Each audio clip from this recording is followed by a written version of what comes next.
সকলকে নমস্কার। আজকে আমাদের আলোচ্য বিষয় জীবন যুদ্ধের সফল নায়ক। জীবনে চলার পথ সকল মানুষের সবসময় মসৃণ হয়ে ওঠে না।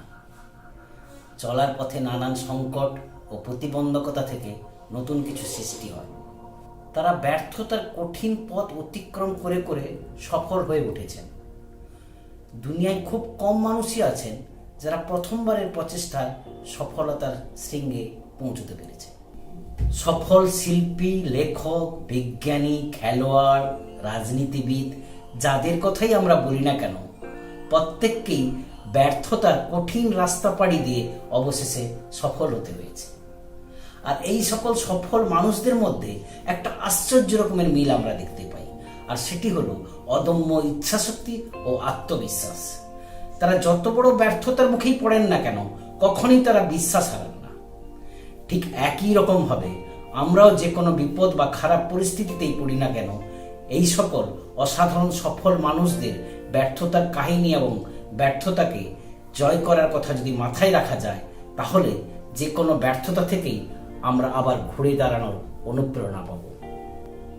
আসুন তাহলে আজ আমরা সকলে মিলে জেনে নেওয়ার চেষ্টা করি পৃথিবীর সফল মানুষের ব্যর্থতার জীবনযুদ্ধের কাহিনী। অ্যালবার্ট আইনস্টাইন পৃথিবীর ইতিহাসে সবচেয়ে সফল ও বিখ্যাত বিজ্ঞানীদের মধ্যে অন্যতম। কিন্তু শৈশব থেকেই তিনি পড়াশোনায় ছিলেন খুব কাঁচা। 16 বছর বয়সে স্কুল ভর্তি পরীক্ষায় শোচনীয়ভাবে ফেল করেন। বিশ্ববিদ্যালয়ে পড়ার সময়ে প্রতিটি বিষয়ে তিনি এত খারাপ রেজাল্ট করতেন যে একাধিকবার পড়াশোনা বাদ দেওয়ার কথাও চিন্তা করতে হয়েছিল। কোনো কাজ না পেয়ে তিনি বাধ্য হয়ে এক বীমা কোম্পানিতে সেলসম্যানের কাজ নেন। কিন্তু একটা সময়ে এই মানুষটাই পৃথিবীর চেহারাটাকেই পাল্টে দিয়েছিলেন। তার সেই স্বল্প বুদ্ধিকে সম্বল করে পরবর্তী সময়ে অসম্ভব জেদ ও দক্ষতার পাথেয় করে তিনি পদার্থবিজ্ঞানে আপেক্ষিক তত্ত্ব বা থিওরি অব রিলেটিভিটির উপর বেশ কয়েকটি মূলসূত্র সৃষ্টি করে গেছেন। বিজ্ঞানে অবদানের জন্য তিনি নোবেল প্রাইজও পেয়েছেন। তিনি প্রমাণ করেছেন যে চেষ্টা করলে সবাইকে দিয়ে সবকিছুই করা সম্ভব। জ্যাক মা, আলিবাবা প্রতিষ্ঠাতা জ্যাক মা, এর সম্পর্কে নতুন করে কিছু বলার নেই। চীনের এই ধনকুবের ব্যবসায়ী একেবারে সাধারণ অবস্থা থেকে উঠে এসে বিশ্বের সবচেয়ে ধনী আর বিখ্যাত মানুষদের মধ্যে একজন হয়েছে। গড়ে তুলেছেন আজকের দুনিয়ার সবচেয়ে বড় কোম্পানিগুলোর একটি। আর এই অসাধারণ সফল মানুষটির ব্যর্থতার গল্প যেন একটি রূপকথার চিত্রনাট্য।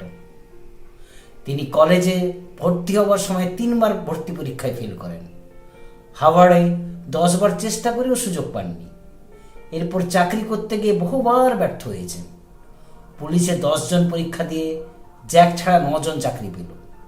কেএফসিতে 24 জনের মধ্যে 23 জনের চাকরি হলো, বাদ পড়লেন জ্যাক।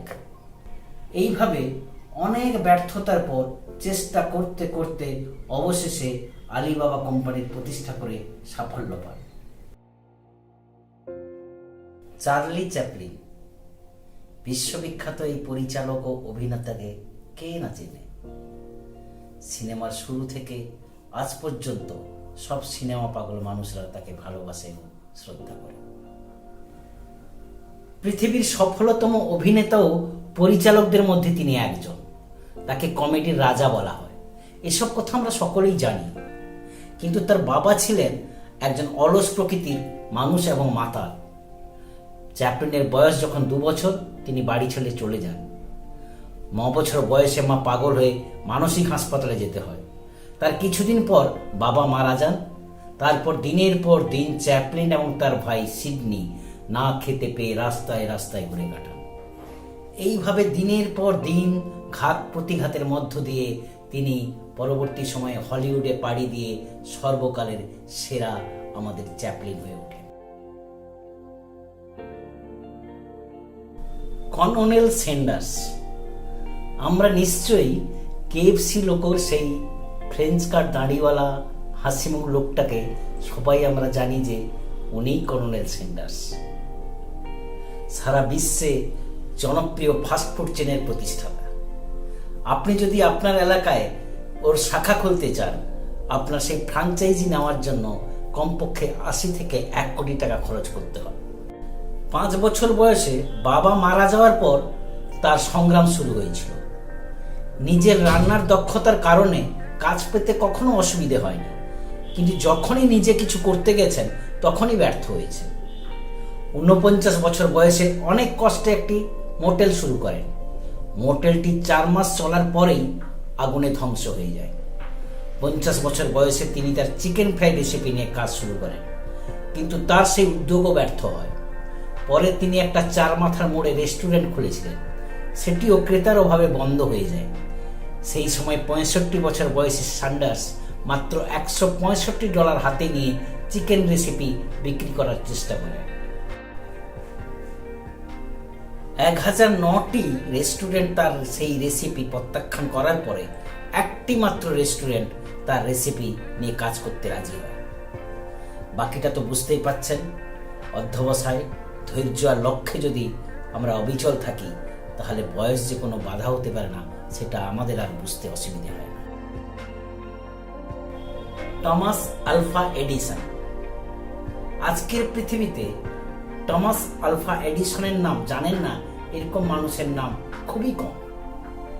বৈদ্যুতিক বাতি, চলচ্চিত্র, অডিও রেকর্ডিং, টেলিগ্রাফ সিস্টেম, আধুনিক ব্যাটারি, এরকম হাজারো রকমের আবিষ্কার করে উনি পৃথিবীকে ঋণী করে গেছেন। এই জিনিয়াসের ছোটবেলা থেকেই একটা জটিল অসুখ ছিল, যার ফলে তিনি প্রায় কানে শুনতেই পেতেন না। তার স্কুল জীবন ছিল মাত্র 12 সপ্তাহে, কারণ তার পড়াশোনার পারফরমেন্স এত খারাপ ছিল যে স্কুলে তাকে আর রাখতে চাইছিল না। কিন্তু টমাসের মায়ের একটা অদম্য বিশ্বাস ছিল যে টমাসের মেধা সাধারণ ছাত্রদের চেয়ে অনেক বেশি। এত অসাধারণ মেধাবী ছাত্রকে পড়ানোর ক্ষমতা সাধারণ স্কুলের নেই। মায়ের থেকে পাওয়া এই আত্মবিশ্বাসী প্রথম থেকেই টমাসকে জটিল জটিল সব বিষয় নিয়ে পড়াশোনা করতে থাকেন, এবং এই আত্মবিশ্বাসের কারণেই তিনি কিছুতেই কোনো ব্যর্থতাকে মেনে নিতেন না। বৈদ্যুতিক বাতি আবিষ্কারের সময় 10,000 বার উনি এক্সপেরিমেন্টে ব্যর্থ হয়েছিলেন। তবুও তিনি চেষ্টা চালিয়ে গেছেন, কারণ তার মা তার মনের মধ্যে এই বিশ্বাস ঢুকিয়ে গেছিলেন যে কোনো কিছুই অসম্ভব নয়। এই রকম একজন অসাধারণ মায়ের প্রেরণায় টমাস আজ সারা বিশ্বের বিশ্ববিখ্যাত বিজ্ঞানী। জে.কে. রাউলিং। তার লেখা হ্যারি পটার সিরিজের বইগুলো পৃথিবীর ইতিহাসে সবচেয়ে বেশি বিক্রিত বুক সিরিজ, আর এই সিরিজ থেকে বানানো সিনেমাগুলি প্রতিটি ব্লকবাস্টার হিট। এই জনপ্রিয় অন্যতম সফল সাহিত্যিকের সংগ্রামের কথা আমাদের ভীষণভাবে উৎসাহিত করে। তিনি পড়াশোনায় খুব একটা ভালো ছিলেন না। বিশ্ববিদ্যালয়ের পড়া শেষ করার পরে তেমন কোনো ভালো কাজ না পেয়ে একসময় উনি পর্তুগালে চলে যান। 1993 সালে 38 বছর বয়সে একমাত্র মেয়েকে নিয়ে তিনি আবার ইংল্যান্ডে ফিরে আসেন, এবং তিনি একজন মনোরোগীতে পরিণত হয়ে যান এবং একসময় আত্মহত্যা করারও চিন্তা করেন। কিন্তু মেয়ের কথা চিন্তা করে তিনি আবার আশায় বুক বাঁধেন এবং নিজের লেখালেখির প্রতিভাকে ঘষা মাজা করতে করতে হ্যারি পটার বইটি লিখতে থাকেন। এইভাবে কেটে যায় 2 বছর। 1995 সালে একটু একটু করে হ্যারি পটারের প্রথম বইটি লেখা শেষ করেন।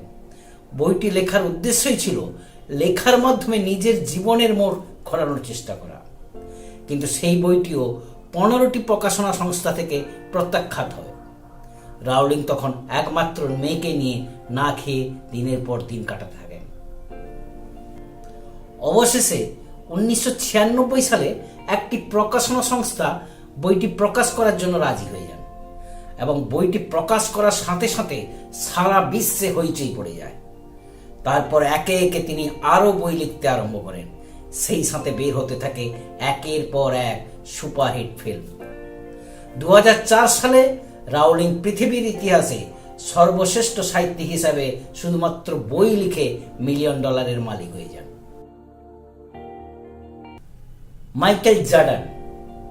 আমরা সকলেই জানি যে সর্বকালের সর্বশ্রেষ্ঠ বিশ্বের বাস্কেটবল খেলোয়াড় মাইকেল জর্ডান। তিনি শৈশব থেকেই বাস্কেটবল খেলোয়াড় হিসাবে নিজেকে দেখতে ভালোবাসতেন। কিন্তু 16 বছর বয়সেই তার সেই স্বপ্নটি ভেঙে চুরমার হয়ে যায়। তিনি হাই স্কুলের টিমে জায়গা পাওয়ার জন্য অনেক চেষ্টা করেও যখন দেখেন স্কুলের নোটিশ বোর্ডে সেই বাস্কেটবল টিমে তার জায়গায় নাম নেই, তখন তিনি ঠিক করেন যে তিনি আর বাস্কেটবল খেলবেন না। কিন্তু তার মা তাকে উৎসাহিত করেন এবং প্র্যাকটিস করার জন্য বলেন, এবং প্র্যাকটিস করার সময় যদি ক্লান্তি আসে তখন সেই নোটিশ বোর্ডটির কথা মনে করেন যেখানে তার নাম ছিল না। তারপর জর্ডান প্রতিদিন দিন রাত প্র্যাকটিস করতে আরম্ভ করেন এবং 21 বছর বয়সে সর্বকালের সেরা বাস্কেটবল খেলোয়াড় হিসেবে নিজেকে প্রতিষ্ঠিত করেন। সুধা চন্দ্রান রক্তাক্ত হলেন তিনি। অনুশীলনের সাথে সাথে যন্ত্রণায় তার সারা শরীর কেঁপে কেঁপে উঠত, পা রক্তে ভেসে যেতে লাগত। 1981 সালে 16 বছর বয়সে বাবা মার সাথে তামিলনাড়ুতে বেড়াতে গিয়ে দুর্ঘটনায় পড়লেন। ডাক্তার চিকিৎসায় বেঁচে থাকতে হলে ডান পা কেটে দিতে হবে বলে বাধ্য হন। একজন নৃত্যশিল্পীর জন্য পাই সব। নৃত্যশিল্পীর পা কেটে বাদ দেওয়া এবং নাচের দুনিয়াকে বিদায় জানানো প্রায় সমান কথা। এরপর তিনি দীর্ঘদিন ধরে দুর্দশার মধ্যে দিয়ে সময় পার করে অদম্য ইচ্ছাশক্তি ও অধ্যাবসায়ের জোরে তিনি নিজেকে বিশ্বের দরবারে শ্রেষ্ঠ নৃত্যশিল্পী হিসাবে প্রতিষ্ঠা করতে পেরেছেন। এক সময় কৃত্রিম পা লাগিয়ে হাঁটাহাঁটি করাটাই সুধার কাছে বিড়ম্বনার বিষয় ছিল, কিন্তু সেই কৃত্রিম পায়ের উপর ভর করে ভারতীয় ক্লাসিক্যাল নৃত্যশিল্পী ও টিভি সিরিয়ালের একজন জনপ্রিয় মুখ। আমরা অনেকেই অল্পতেই হতাশ হয়ে পড়ি, কিন্তু আমরা নিজেরাই জানি না আমাদের মধ্যে কি সুপ্ত প্রতিভা লুকিয়ে আছে। আমরা যারা অল্পতে ভেঙে পড়ি, হতাশ হয়ে পড়ি, তাদের কাছে সুধা চন্দ্রনের এই জীবনী আমাদের অনুপ্রেরণা ও শিক্ষা দিতে পারে। মিঠুন চক্রবর্তী স্বপ্ন দেখতে তিনি কখনো থামেননি। তিনি সবসময় বাস্তবের মুখোমুখি হয়েছেন। ওনার কথায়, আমি যখন মুম্বাইতে এসেছিলাম তখন আমার কোনো আশ্রয় ছিল না। এমন অনেক দিন ছিল যখন আমি বড় বড় বিল্ডিংয়ের ছাদে ট্যাঙ্কের তলায় লুকিয়ে লুকিয়ে ঘুমাতাম, যাতে সুরক্ষা প্রহরীরা আমাকে খুঁজে না পেয়ে বাইরে ফেলে দেয়। এই সময়ে উনি সিদ্ধান্ত নিয়েছিলেন যে আমি আমার নাচের দক্ষতার প্রদর্শন এমনভাবে করব যাতে মানুষের কথার স্বরের চেয়ে আমার পায়ে আলোকপাত করবে।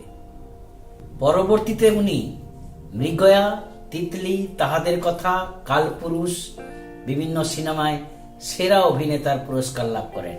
এছাড়া বিভিন্ন ফিল্মফেয়ার অ্যাওয়ার্ডও উনি পান, যা আমাদের কাছে এক অনুপ্রেরণা ও উৎসাহের বার্তা বহন করে।